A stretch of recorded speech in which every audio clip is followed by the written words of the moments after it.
নমস্কার, আমি আশিস বসাক। আজকে hello Kolkata socio cultural mirror, সমাজ সংস্কৃতি দর্পণ। আর দর্পণ মানে মিররের এ পাশে পেয়ে গিয়েছি উত্তম পাল, এমিনেন্ট পোয়েট অ্যান্ড রাইটার। উত্তমবাবু, স্বাগত হ্যালো কলকাতা সোশিও কালচারাল মিররে। নমস্কার।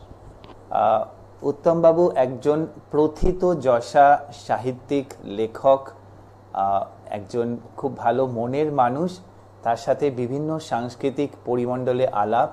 আর আজকে প্রথমবার আমার সাথে হ্যালো কলকাতা লাইভে। তাই যেরকম প্রথমেই দেখা হলেই যে একটা সুন্দর কিছু দেওয়ার ইচ্ছা থাকে, আমাদের আক্ষরিক অর্থে আমরা বলি গোল্ড মেডেল, আমরা গোল্ড মেডেল পরিয়ে দিচ্ছি আমাদের উত্তম পালের চওড়া বুকে। আর ILF সার্টিফিকেট অফ অ্যাপ্রিসিয়েশন আমাদের ইন্টারন্যাশনাল লিটারারি ফাউন্ডেশন, এর সম্বন্ধে আমরা পরে বলবো, উত্তমবাবুকেও চাই এখানে সেটি প্রদান।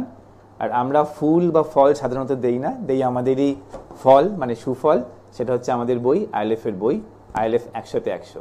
এই সব কিছু আমরা পরে বলবো। এখন চলে যাচ্ছি উত্তম বাবুর ডিফারেন্ট অ্যাচিভমেন্টস নিয়ে। উত্তম স্যার, অনেক দেখতে পাচ্ছি আপনারও সুফল আমার হাতেই আছে, সেগুলো সম্বন্ধে পরে জানবো। একটু চলে যাই আপনার একদম স্টার্টিংয়ে, শুরুয়াতটা কেমন করে হয়েছিল?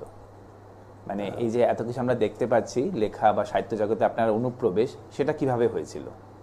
আমি শিক্ষকতা শুরু করি এবং শিক্ষকতা করতে করতে তার অনেক আগে থেকেই আমি যখন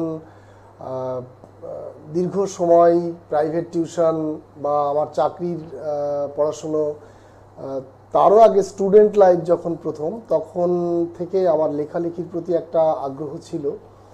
তখন থেকে আমি লিখতে চেষ্টা করতাম। কোনো একটা ঘটনা, কোনো একটা বিষয় যখন আমি কোনো নামী লেখকের লেখা পড়ছি, পড়ে আমার ভালো লাগছে, তখন আমার মনে হচ্ছে যে আমি কেন লিখতে পারি না, আমি তো চেষ্টা করতে পারি লেখার জন্য। তো তখন থেকেই আমি একটা কবিতা, একটা ছোট গল্প, বিভিন্ন ঘটনার প্রেক্ষিতে আমি যেটা আমার মনের মধ্যে একটা দাগ কাটতো বা ভালো লাগতো, সেরকম একটা বিষয়ের কোনো ভালো লাগার বিষয় পেলেই আমি সেটা লেখার চেষ্টা করতাম। তবে ছাপানো হতো না, ছাপানোর পর্বটা অনেকটা পরে। ছোট ছোট যেসব ম্যাগাজিন বা পত্রিকা, সেখানে দু একটা লেখা বেরোতো। লেখা পড়ে কেউ যদি বলতো যে হ্যাঁ লেখাটা খুব ভালো লাগলো বা ভালো লাগছে, তখন ভীষণ একটা অনুপ্রাণিত হতাম। সেখান থেকে আমার লেখার শুরু, এবং আমি সেখান থেকেই লেখালেখি শুরু করি, চর্চা শুরু করি আর কি। কি ধরনের টপিকের উপরে আপনি মূলত ফোকাস করেন আপনার লেখাগুলা? বেসিক্যালি আমি উপন্যাস লিখতে বেশি স্বাচ্ছন্দ্য বোধ করি, কারণ উপন্যাস হচ্ছে অনেকটা গ্র্যান্ডারে লেখা যায়, অনেক ডিটেলে চরিত্রকে, ঘটনাকে প্রকাশ করা যায়। ছোট গল্প প্রথমে লিখেছি, কিন্তু ছোট গল্প লিখতে লিখতে তারপরে যেটা আমার মনে হলো যে আমি উপন্যাসে এসে, এবার উপন্যাস লেখা তো একটা অনেক বড় ব্যাপার, অনেকটা দীর্ঘসূত্রিতার ব্যাপার। তো আমি যখন লেখা শুরু করলাম, প্রথমে মনে হলো উপন্যাস আমি পারবো কয়েকটা ছোট গল্প লেখার পর। তো তারপরে লিখতে লিখতে আস্তে আস্তে হলো, এবং উপন্যাস লেখার ক্ষেত্রে আমার মনে হলো যে সত্যি আমি নিজের মতো করে চরিত্রকে, ঘটনাকে আমার মতো করে আমি সুন্দর করে উপস্থাপন করতে পারি, লিখতে পারি, বা আমি যেটা বলতে চাইছি সেটা আমি সেখানে প্রেজেন্ট করতে পারি। সেই কারণে আমার উপন্যাস লেখার প্রতি আগ্রহ অনেক বেশি। তাছাড়া আমি কবিতা, ছোট গল্প তো লিখি, বিভিন্ন পত্র পত্রিকাতেও বেরোই, আর প্রবন্ধ, সাহিত্যের এই যেসব ক্ষেত্র, সেখানে আমি চেষ্টা করি লেখার আর কি, যখন যেটা হয়। ফ্যান্টাস্টিক। উত্তম বাবু উপন্যাসের কথা বলছিলেন, শর্মিলা, এটি সপ্তর্ষি প্রকাশন পাবলিকেশন থেকে তার একটি উপন্যাস। আই থিঙ্ক এটা আপনার ফার্স্ট, রাইট স্যার? হ্যাঁ, মানে এর আগে একটা লিখেছিলাম, কিন্তু শর্মিলা একটু গ্র্যান্ডারে লেখা হয় এবং শর্মিলার প্রচারটাও ভালো হয়েছে। শর্মিলা থেকেই বলা যেতে পারে যে শুরুর দিকের লেখা আমার, অ্যাট লিস্ট আপনার যেটা নাকি, হ্যাঁ, যেটা নাকি কভার পেজ বা যেটা নামটা হিসেবে আমি জাস্ট ভেঞ্চার করছি, একটি হয়তো নারী কেন্দ্রিক চরিত্র নিয়ে একটু 2-3 লাইনে যদি আমাদের দর্শক বন্ধুদের বলেন। শর্মিলা, অ্যাকচুয়ালি শর্মিলা লেখাটা যদি কেউ পড়ে, তাহলে সে বুঝতে পারবে, নামটা শুনেই বোঝা যাচ্ছে যে এখানে যে কেন্দ্রীয় চরিত্র, আমার উপন্যাসের প্রধান যে চরিত্র, সে হচ্ছে শর্মিলা। শর্মিলা উপন্যাসে আমি যেটা ফোকাস করতে চাইছি, বেসিক্যালি যেটা বলতে চাইছি, সেটা হলো যে শর্মিলাতে বেশিরভাগ পরিবারে, নিম্ন মধ্যবিত্ত বা মধ্যবিত্ত পরিবারে মেয়েদের স্থান, সেখানে আমরা প্রত্যাশা করি যে পুত্র সন্তান প্রত্যাশা করি। তো প্রথম সন্তান যদি কন্যা হয়, তারপরে যেটা বাস্তব ঘটনা সেটা হচ্ছে বাবা মায়েরাও আশা করে যে একটা পুত্র সন্তান হোক, কিন্তু দ্বিতীয় সন্তান যদি কন্যা হয় তাহলে সে সংসারে তার পিতামাতা কাছ থেকেই যেন একটা অবহেলা থেকেই তার মানে অনাকাঙ্ক্ষিতভাবে তার জন্ম হয়, এবং জীবনের শুরু থেকেই যেন তার মধ্যে তার প্রতি একটা অবহেলা শুরু হয়। যদিও পরবর্তীতে হয়তো জন্মের ব্যাপারে তো কারোর কিছু করার থাকে না, সে ছেলে হোক বা মেয়ে হোক, সেক্ষেত্রে সেই সন্তানকে মেনে নিতেই হয়। কিন্তু একটি মেয়ের জীবনে যে স্ট্রাগল শুরু থেকে চলতে থাকে, তাকে আমাদের সমাজে, যতই আমাদের সমাজ আধুনিক হোক না কেন, এই আধুনিক সমাজেও, আধুনিকতার মধ্যেও নারীর স্থান যদিও আমরা বলি যে সমান, কিন্তু তবু একটি নারীকে কিন্তু তার জীবনে অনেক স্ট্রাগল করতে হয় নিজেকে, নিজের বাপের বাড়িতে, নিজের শ্বশুর বাড়িতে, এবং শ্বশুর বাড়িতে যদি অনেকেরই দেখা যায় যে মনের মতো, নিজের মনের সাথে মনের মতো সঙ্গী যদি না হয়, তাহলে সেক্ষেত্রে তাকে অনেক লড়াই, অনেক স্ট্রাগল করে জীবনে টিকে থাকতে হয়। সেই টিকে থাকার লড়াই হচ্ছে শর্মিলা। সেরকমই একটা চরিত্র আমি লিখেছি এই উপন্যাসে, এবং এই উপন্যাসটা পড়লে নিম্ন মধ্যবিত্ত বা নিম্নবিত্ত মানুষের কোনো মেয়ে যদি পড়ে বা সমাজের মানুষ, তাহলে তাদের মনে হবে যে এই উপন্যাসটি যেন এরকম শর্মিলা আমাদের সমাজে তাকালে অনেক আছে। ফ্যান্টাস্টিক। আমার হাতে আরেকটি বই আছে, স্বপ্নভূমি। স্বপ্নভূমি অমর মিত্রের ভূমিকায় সমৃদ্ধ, ঐতিহাসিক প্রেক্ষাপটে দেশভাগের আখ্যান, আমাদের উত্তম বাবুর লেখা স্বপ্নভূমি। এটারও নাম শুনেই বা আমরা কভার পেজটা দেখে একটা আন্দাজ করতে পারছি, তাও যদি যিনি লেখক, যিনি স্রষ্টা, তিনি যদি একটু আমাদের বুঝিয়ে দেন। স্বপ্নভূমি উপন্যাসটা আমি 2023 সালের মাঝামাঝি লিখেছি। মাঝামাঝি বলবো না, ওই অক্টোবর নভেম্বর এরকম সময়ে প্রকাশিত হয়েছে উপন্যাসটা। এই উপন্যাসটা লেখার পেছনে এটাকে বলা যেতে পারে যে এটা একটা ঐতিহাসিক প্রেক্ষাপটে লেখা। স্বপ্নভূমি উপন্যাসটার যে ঘটনা, আমি বেসিক্যালি লিখতে চাই যে মানুষের বৃহৎ সমাজ এবং বৃহৎ জনসমাজ যে সমস্যা নিয়ে বেঁচে থাকে, সেরকম কোনো সমস্যার বিষয় আমাকে খুব টানে, এবং সেরকম বিষয় নিয়েই আমি স্বপ্নভূমি লিখেছি। যে পূর্ববঙ্গের যে দেশভাগ নিয়ে 1947 সালে যখন দেশভাগ হলো, এবং দেশভাগ হওয়ার পরে যে বিরাট একটা হিন্দু সমাজ যারা ওদেশ থেকে এদেশে আসা শুরু করলো, তাদের একটা গতিপথ দেখা গেল যে পূর্ব থেকে তারা পশ্চিমের দিকে আসছে, এবং টিল নাও এখনো তারা কিন্তু ওদেশ থেকে এদেশে আসছে। এবার এদেশে এসে তাদের যে একটা রিফিউজি, এবং তারা ইললিগালি অনেকে এসে নিজেদেরকে এখানে স্ট্যাবলিশড করে, তাদের যে লড়াই সংগ্রাম, দেশ ছেড়ে আসা এবং শেকড় ছেড়ে আসার যে যন্ত্রণা, সেই বিষয়টাকে আমি এখানে ফুটিয়ে তোলার চেষ্টা করেছি আমার এই উপন্যাস স্বপ্নভূমিতে। স্বপ্নভূমি বইটা পাঠক মহলেও খুব জনপ্রিয় হয়েছে, এবং আশা করব যে বইটা পাঠকদের কাছে আরো বেশি পাঠকরা এই বইটা নেবেন, কিনবেন এবং পড়বেন। উত্তম স্যার, আপনার কথা শুনতে শুনতে যেটা মনে হচ্ছে সেটা হচ্ছে অনেক রিসার্চ নিশ্চয়ই এই একটা উপন্যাস লিখতে গেলে, বিশেষ করে এরকম একটা উপন্যাস যেটা নাকি ঐতিহাসিক প্রেক্ষাপটে লেখা, তো নিশ্চয়ই অনেক রিসার্চ বা অনেক ইনডেপথ স্টাডি করতে লাগে নিশ্চয়ই, তাই না? নিশ্চয়ই। তো এত টাইম কি করে পান আপনি? যেরকম বললেন একজন teacher, successful teacher, plus of course social life maintain করছেন, তারপরে এত পড়াশোনা করে একটা বই লেখা, মানে সেটা তো সন্তান প্রসবের চেয়েও বেশি আমার মনে হয় সময় সাপেক্ষ তো বটেই, এবং যদি আমি ইউজ করতে পারি কথাটা কষ্টসাধ্য। তা কিভাবে আপনি অনুপ্রেরণা লাভ করেন এবং কিভাবে এগিয়ে চলছেন লাইফে? আমি মনে করি যে কোনো বিষয়ে যদি আপনার প্যাশন থাকে, মানে আপনার মধ্যে যদি কোনো বিষয়ের প্রতি ভালোবাসা থাকে, গভীর ভাবাবেগ থাকে, তাহলে সেই বিষয়টাকে আপনি আপনার সময় আপনি বের করে নিতে পারবেন। সেই প্যাশন থেকে আপনি সময় খুঁজে নেবেন। তো আমার ক্ষেত্রেও সেটা ঘটেছে। আমি ব্যক্তিগত জীবনে প্রফেশন আমার শিক্ষকতা। তো শিক্ষকতা সেখানে কিছু নিয়ম শৃঙ্খলার মধ্যে আমাকে তো কাজ করতেই হয়। তার মধ্য থেকে আমি সময় বের করে নিই। এবং যেটা আপনি বলছিলেন যে এই স্বপ্নভূমি উপন্যাসটা লিখতে গিয়ে আমাকে সত্যিই অনেক বই দেখতে হয়েছে, সেখান থেকে ইনফরমেশন নিতে হয়েছে, উইকিপিডিয়া দেখতে হয়েছে, অনেকগুলো বই, কোন কোন বই আমি ফলো করেছি বা কোন বই আমায় তথ্য পেয়েছি বিভিন্ন, সেটার একটা লিস্ট আমার বইয়ের পেছনে দেওয়া আছে। তো সত্যি অনেকটা পড়াশুনো করতে হয়। এবং এই ধরনের বিশেষ করে ঐতিহাসিক প্রেক্ষাপটে কোনো লেখা লিখতে গেলে সেক্ষেত্রে তো কোনো ভুল তথ্য দেওয়া যায় না, তো লেখককে অনেক স্টাডি করে লিখতে হয়। এবং অ্যাকচুয়ালি এই লেখাটা আমি আমার ব্যক্তিগত শিক্ষক হিসাবে আমার সাবজেক্ট অ্যাকচুয়ালি ইংরাজি। তো সেখানে আমি অমিতাভ ঘোষের একটা বই পড়েছিলাম, the shadow lines. Amitav Ghosh যিনি খুব রিনাউন্ড রাইটার, নোভেলিস্ট, আমার খুব প্রিয়। তো অমিতাভ ঘোষের দ্য শ্যাডো লাইন্স পড়ে আমি খুব অনুপ্রাণিত হই।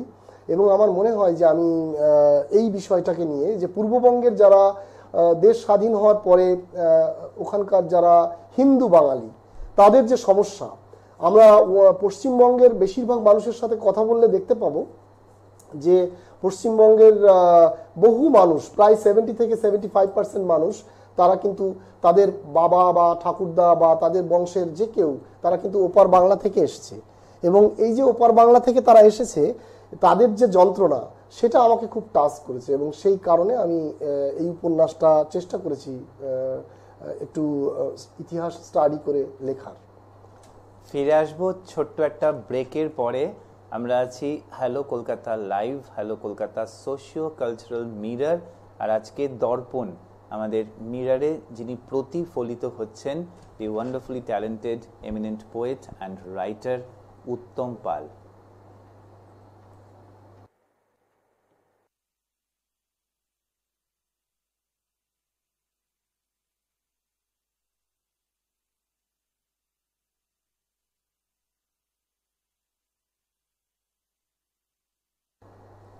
ফ্যান্টাস্টিক একটা আলোচনার মধ্যে আছি। উপন্যাস, ছোট গল্প, আর আমরা শুনছি তার জীবনের অভিজ্ঞতা এবং তার রিসার্চ ওয়ার্কের এত সুন্দর সুন্দর প্রতিফলন। আগের দুটি সুন্দর সুফল আমরা দেখাতে পেরেছি, শর্মিলা, স্বপ্নভূমি, আরো অনেক লেখা আছে। এই প্রসঙ্গে স্বপ্নভূমি প্রসঙ্গে একটা কথা বলবো, যে স্বপ্নভূমির পাবলিশার হচ্ছে প্রিয়া বুক হাউস। প্রিয়া বুক হাউস এই পাবলিকেশন থেকে বইটা বেরিয়েছে। ফ্যান্টাস্টিক। আরেকটি খুব সুন্দর বই যেটি বহুল প্রচলিত, ক্রিটিক্স দ্বারা সমাদৃত, ক্রিটিক্যাল রিভিউ খুব ভালো, আত্মনির্ভর, অভিযান পাবলিশার্সের পক্ষ থেকে আত্মনির্ভর, অফকোর্স কম্পোজড বাই উত্তম পাল। এই বইটাও আমরা জানি আমাদের সাহিত্য মহলে খুব বহু চর্চিত। তো এটার যদি টপিকটা নিয়ে প্লিজ বলেন। যুবক যুবতীদের স্বপ্নের উপাখ্যান। হ্যাঁ, ট্যাগলাইনটা খুব সুন্দর। হ্যাঁ, এটা আত্মনির্ভর উপন্যাসটা আমি আপনাকে ইতিমধ্যে বলেছি যে আমি যে লেখাগুলো লেখার চেষ্টা করি বা যেটা আমার মনের মধ্যে মনে হয় যে এই বিষয়টা নিয়ে লেখা দরকার, সেটা হচ্ছে বৃহৎ জনসমাজ, বৃহৎ মানুষ, একটা বড় সংখ্যক মানুষ যারা বিষয়টা নিয়ে মানে প্রভাবিত কোনো বিষয়, যা একটা অনেক সংখ্যক মানুষকে প্রভাবিত করে, সেরকম একটা বিষয় আমি নির্বাচন করেছি। এর আগে স্বপ্নভূমির কথা বললাম, যেটা স্বপ্নভূমির আরেকটা বিষয় আমি বলবো, যে যেটা আমরা সিএ চালু হচ্ছে, আপনারা জানেন নিশ্চয়, আমরা খবরের কাগজ বা বিভিন্ন মিডিয়াতে দেখছি যে সিটিজেনশিপ অ্যামেন্ডমেন্ট অ্যাক্ট যেটা হচ্ছে, সেটা কেন হচ্ছে সেই কারণটা অনুসন্ধান করলে কিন্তু আমার স্বপ্নভূমিতে পাবেন। আর পরবর্তী বই যেটা বলছেন আত্মনির্ভর, এই আত্মনির্ভরটাও কিন্তু একটা যুবক যুবতীদের যে সমস্যা সেটা নিয়ে লেখা। যুবক যুবতীদের কি ধরনের সমস্যা, যে প্রত্যেক পরিবারে একজন যুবক বা যুবতী, তারা কিন্তু শিক্ষিত হওয়ার পর তাদের স্বপ্নকে বাস্তবায়ন করার জন্য তারা কিন্তু আত্মনির্ভর হতে চায়। কোনো একটা চাকরি, একটা স্বনির্ভরতা, সেই চাকরি পাওয়ার ক্ষেত্রে বা স্বনির্ভর হওয়ার ক্ষেত্রে বর্তমান প্রেক্ষাপটে এই আধুনিক সমাজ ব্যবস্থায় বা আমাদের দেশে, আমাদের স্পেশালি আমাদের পশ্চিমবঙ্গে আমরা কিছুদিন ধরেই দেখতে পাচ্ছি যে খবরের কাগজ খুললে যে বিভিন্ন রকম নিয়োগ দুর্নীতির খবর আমরা দেখতে পাচ্ছি। তো এটাতে কিন্তু যুব সমাজ, শিক্ষিত যুব সমাজ যারা চাকরির জন্য প্রত্যাশা করে, যে চাকরি পেতে চায় বা চাকরির পড়াশুনো করছে, পরীক্ষা দিচ্ছে, তারা স্বপ্ন পূরণের জন্য তারা অনেকটা অগ্রগামী হওয়ার জন্য মন তৈরি করছে, তারা কিন্তু তাদের মানসিকতা এবং তাদের সেই স্বপ্ন কিন্তু আঘাতপ্রাপ্ত হচ্ছে এই খবরগুলো দেখে। তো তাদের কথা বলেছি আমি, যে কতগুলো যুবক যুবতী, কতগুলো মানুষ তারা স্বনির্ভর হওয়ার জন্য কিভাবে লড়াই সংগ্রাম এবং কিভাবে চেষ্টা তারা করছে, কিন্তু সেই কোথাও যেন একটা সমস্যায় তারা সমস্যাগ্রস্ত হচ্ছে এবং তাদের সেই স্বপ্ন কোথাও গিয়ে একটা বাধাপ্রাপ্ত হচ্ছে এবং সেই বাধাটা পেরিয়ে কেউ সাকসেসফুল হচ্ছে, কেউ হতে পারছে না, সেরকম একটা বিষয় নিয়ে যে যুবক যুবতীদের স্বপ্নের গল্প হচ্ছে আত্মনির্ভর। যে কোনো যুবক বা যুবতী যদি আমার আত্মনির্ভর বইটা পড়ে তাহলে তার মনে হবে যে এইখানে যে গল্পটা সেটা বোধহয় লেখক আমার কথা ভেবেই লিখেছেন, এটা মনে হবে, এটা আমি বলতে পারি আপনাকে। ওয়ান্ডারফুল। আর উত্তম বাবু, যদিও আপনি মূলত বাংলাতে একের পর এক খুব সুন্দর সুন্দর উপন্যাস, ছোট গল্প এবং বিভিন্ন ম্যাগাজিনেও বেরোয়, কিন্তু যেহেতু আপনার একটা এক্সপার্টাইজ আছে ইংরেজিতে, তো আপনার কি ইংরেজিতে লিখবার ইচ্ছা বা অন্য কোনো রকম কিছু এক্সপ্লোর করবার কোনো বাসনা আছে, মানে একদম নিয়ার ফিউচারে? হ্যাঁ, এটা বাংলা মানে ইংরেজি তো একটা ইন্টারন্যাশনাল সাহিত্য, এর একটা বিরাট গ্র্যান্ডার অল ওভার ওয়ার্ল্ড এই সাহিত্যের সমাদর রয়েছে। আমাদের দেশেও অনেকে ইংরেজি ভাষায় লেখালেখির চেষ্টা করে। তো বাংলা আমার মাতৃভাষা, বাংলা ভাষার প্রতি আমি মায়ের মুখ থেকে যে ভাষা শিখেছি তার প্রতি আমার একটা অন্যরকম সফট কর্নার, একটা দরদ আছে। তো বাংলা সাহিত্য, ইংরাজি সাহিত্য, সাহিত্যের ক্ষেত্রে তো এইভাবে ক্লাসিফাই করা যায় না, কিন্তু আমার ইচ্ছা আছে বাংলা সাহিত্যের পাশাপাশি ইংরাজিতেও চর্চা করার ইচ্ছা আমার আছে। আমি ইনফ্যাক্ট একটা ইনফরমেশন আপনাকে বলবো, সেটা হলো আমার এই যে স্বপ্নভূমি, এই স্বপ্নভূমি আমি ইংরাজিতে কাজ চলছে, এটা অদূর ভবিষ্যতে হয়তো এটা ইংরাজিতে বের হবে এই বইটা। তো ইচ্ছা আছে আমার ইংরেজিতেও লেখার বাংলার পাশাপাশি। আর ইংরেজি সাহিত্য, ইংরেজি নাট্য, এই পটভূমিকায় মানে আপনার রোল মডেল বা আপনার আদর্শ কে? অবশ্যই উইলিয়াম শেক্সপিয়ার। আচ্ছা, ফ্যান্টাস্টিক। তো উইলিয়াম শেক্সপিয়ারকে তো ইংরেজি সাহিত্য কি সারা পৃথিবীর যে কোনো সাহিত্যের সাথেই, মানে সাহিত্যের কথা বললেই শেক্সপিয়ারের নাম সবার আগে চলে আসে। একদম, তিনি একদিকে যেমন পোয়েট, অন্যদিকে তিনি বিরাট নাট্যকার। একদমই। তো তার কোনো কবিতা বা নাটক বা কোথা থেকে ছোট্ট কিছু লাইন বা কিছু যদি আপনি বলতে চান, মানে ইংরেজি সাহিত্য বা ইংরেজি ভাষার উপরে, তাহলে আমরা সবাই খুব ভালো লাগবে। বিকজ যেটা আপনি বললেন বাংলা মাতৃভাষা বা আপনি এটাকে নিয়ে এগিয়ে চলছেন, কিন্তু আপনার ইংরেজি প্রতিও যে ভালোবাসা, সেটা যদি একটু আমরা আমাদের দর্শক বন্ধুদের সামনে এক্সপ্লোর করতে পারতাম। ইংরাজি তো শেক্সপিয়ারের অনেক কোটেশন আছে, তো কোটেশনের তো অভাব নেই। ম্যাকবেথ, একটা সময় অনেক তিনি ট্র্যাজেডি লিখেছেন, কমেডি লিখেছেন। তো ম্যাকবেথ, জুলিয়াস সিজার, ওথেলো, এরকম পরপর আমরা তো measure for measure, 12th night অনেক লিখেছেন তিনি। তার মধ্যে টেম্পেস্ট, যদি একটা দুটো লাইন যদি মনে থাকে। আমার একটা মনে পড়ে, আমার খুব প্রিয় লাইন, যেটা আমরা সপ্তপদী সিনেমাতে দেখেছি। উত্তম কুমার এবং সুচিত্রা সেন এর যে একটা দৃশ্য ছিল, যেখানে মানে স্বর্গীয় উৎপল দত্তের ভয়েস ছিল, যেখানে সেই লাইন আমার খুব ফেভারিট। তো সেখান থেকে আমি কয়েক লাইন বলার চেষ্টা করছি। It is the cause, my soul, let me not name it to you. You chased stars, it is the cause. Yet I will not shed her blood, nor scared that whiter skin of hers than snow and smooth as monumental alabaster. Yet she must die, else she betray more men. If I quench thee, thou flaming minister, I can again thy former light restore. Should I repent me, put out thy light. Fantastic, হঠাৎ করে বলেছি তাও যে আমাদের উত্তম sir আমাদেরকে একটা gift দিলেন, সেটাই বড় পাওনা আমাদের কাছে। আমরা ফিরে আসব ছোট্ট একটা বিরতির পরে। সঙ্গে থাকুন hello Kolkata socio cultural mirror live with eminent poet and writer Uttam Pal.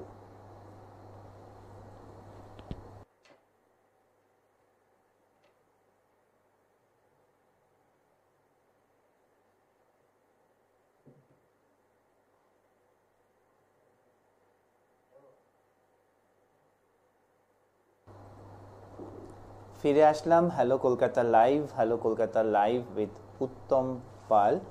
তার উপন্যাসের প্রতি ভাব ভালোবাসা, তার উপন্যাসের আউটপুট আমরা কয়েকটা দেখতে পারলাম, আরও অনেক বাকি আছে। অফকোর্স আগামী বেশ কয়েকটা বছরে আরও অনেক উপন্যাস আমরা গিফট পাবো। ছোট গল্প হঠাৎ বৃষ্টি, এবং এটা কিন্তু এবারে আমাদের কলকাতা বই মেলার একটি মুখ্য আকর্ষণ ছিল।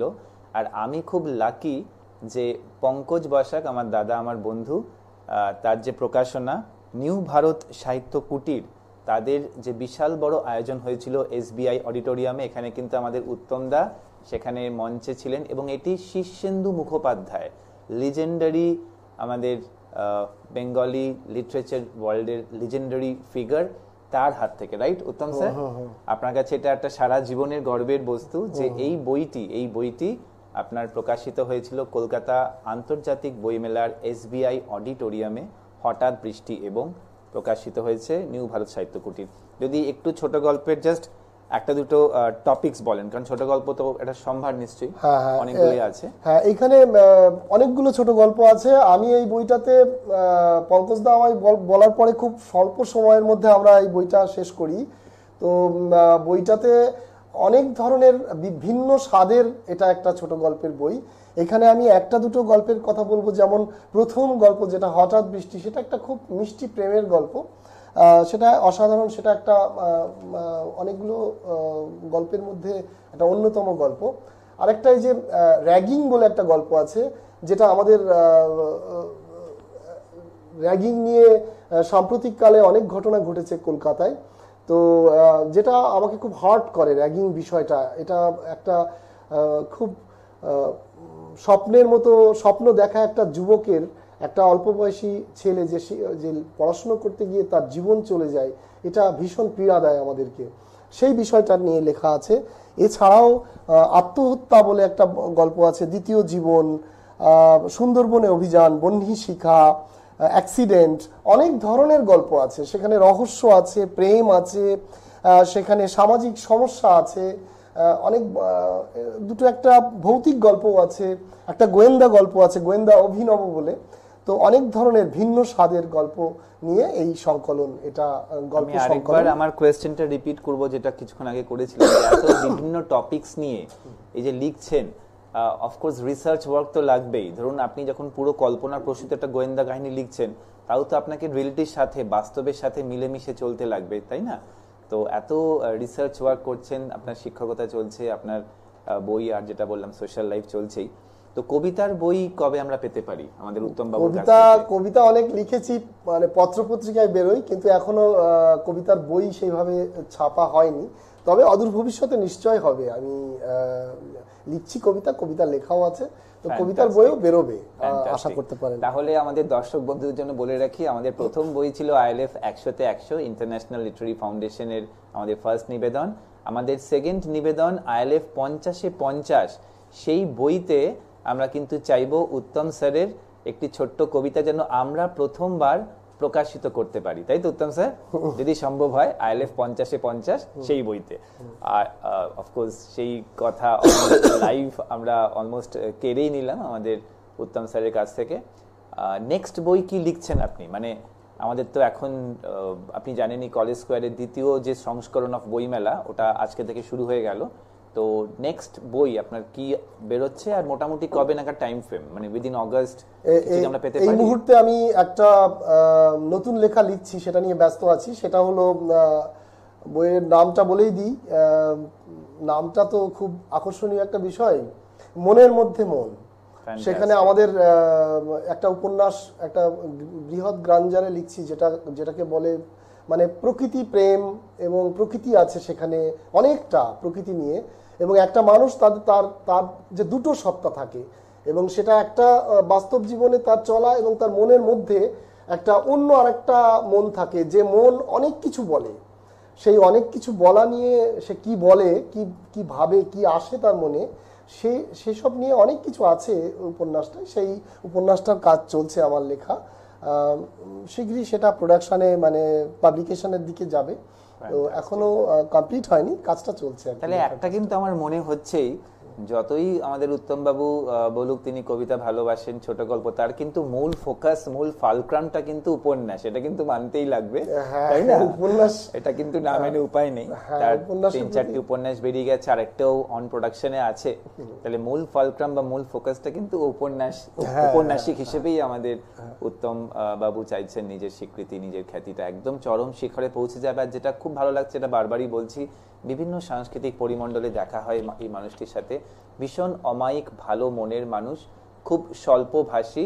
আজকে প্রথমবার আমার অনুরোধে লাইভে আমার সাথে প্রচন্ড একটা ভালো মানুষের সাথে এভাবে আমরা একটা কিছুক্ষণ সময় কাটালাম, উপস্থাপিত করলাম, আপনার বিভিন্ন টপিকস নিয়ে আলোচনা করলাম। একটা ছোট্ট কোয়েশ্চেন, জানি একটু কন্ট্রোভার্সিয়াল, সেটা হচ্ছে এই যে টিভি, ইন্টারনেট, সোশ্যাল মিডিয়া, এত যে আমরা লাইভ মিডিয়া সবকিছু চলছে, মানে ইনস্ট্যান্ট সবকিছু, এর মধ্যে ধরুন আপনার এই উপন্যাস প্রায় 200 পাতার, 150 পাতার বই, আবশ্যকতা নিয়ে কোয়েশ্চেন তুলব না, কিন্তু আপনার কি মনে হয় এর দ্বারা আপনি একটা বার্তা রেখে দিচ্ছেন আমাদের সবার কাছে? হ্যাঁ, অবশ্যই। মানে বই কি বলুন তো, টিভি, ইন্টারনেট, সোশ্যাল মিডিয়া, এটা একটা মানুষ বসে খুব সহজেই এটা পেয়ে যায়। একটা মোবাইল ধরে সোশ্যাল মিডিয়া, ফেসবুক বা কোনো কিছু স্ক্রলিং করলে খুব সহজেই সে পায়। কিন্তু বইয়ের আবেদন, একটা বই হাতে নিয়ে পড়া, তা একটা আমরা এখন ফেসবুকে বা ইন্টারনেটে যে কোনো বই পড়তে পারি, গল্প পড়তে পারি, উপন্যাস পড়তে পারি, সেই সুযোগ, সেই সুবিধা আমাদের এসেছে এখন। কিন্তু আমরা একটা বই নিয়ে পড়ার যে মজা, যে শান্তি, এক পাতা বই পড়ার পরে যে মনের মধ্যে একটা অন্যরকম অনুভূতি তৈরি হয়, সেটা কিন্তু এখান থেকে পাওয়া যায় না। মানে সোশ্যাল মিডিয়া বা এখানে পড়ে কিন্তু সেই স্বাদটা পাওয়া যায় না। বইয়ের স্বাদ সম্পূর্ণ আলাদা। আর উত্তম বাবু, আপনি লেখক, আমারও 7টা বই বেরিয়ে গেছে। প্রথম যখন একটা পাবলিশড বই হাতে পাই, আমি জানি না আপনি করেন কিনা, অনেকেই লেখক, আপনিও নিশ্চয়ই করেছেন, গন্ধটা ফার্স্টে সুখী আমরা, তাই না? দেখি, টাচ করা সে আনন্দ, মানে এটা একজন মা ভালো বলতে পারেন, তার সদ্য প্রসব যে সন্তান, কন্যা হোক পুত্র হোক, তাকে জড়িয়ে ধরে যেরকম হয়। আমাদের অসামান্য একজন প্রতিভার সাথে এতক্ষণ আমরা ছিলাম। Hello Kolkata live, socio cultural mirror with Uttam Pal. তবে এই গল্প কিন্তু চলতে থাকবে বিভিন্ন আঙিনায়, বিভিন্ন আঙ্গিকে। এই মানুষটিকে চাই, আর সকলের পক্ষ থেকে তার প্রতি একরাশ শুভেচ্ছা, অভিনন্দন, ভালোবাসা রইল। আরও অনেক উপন্যাস লিখুক তিনি, আরও অনেক ছোট গল্পের সম্ভার, যেরকম হঠাৎ বৃষ্টি এবং উনি লিখেছেন, আর কবিতার বই যেটা উনি বলছেন খুব শীঘ্রই নিশ্চয়ই পাবলিশড হবে। বিভিন্ন পাবলিশার্সের অলওয়েজ আমাদের উত্তম স্যারের সাথে টাই আপস থাকেই, কানেকশনস থাকেই, আর আমরাও চাইবো আমাদের ILF এর বইতে তার লেখা যেন খুব শীঘ্রই প্রকাশিত হোক। সঙ্গে থাকুন হ্যালো কলকাতার লাইভে, সঙ্গে থাকুন এমন মানুষদের সাথে যারা বার্তা দিয়ে চলেছেন যে সাহিত্য, literature is for all and all for literature. Thank you.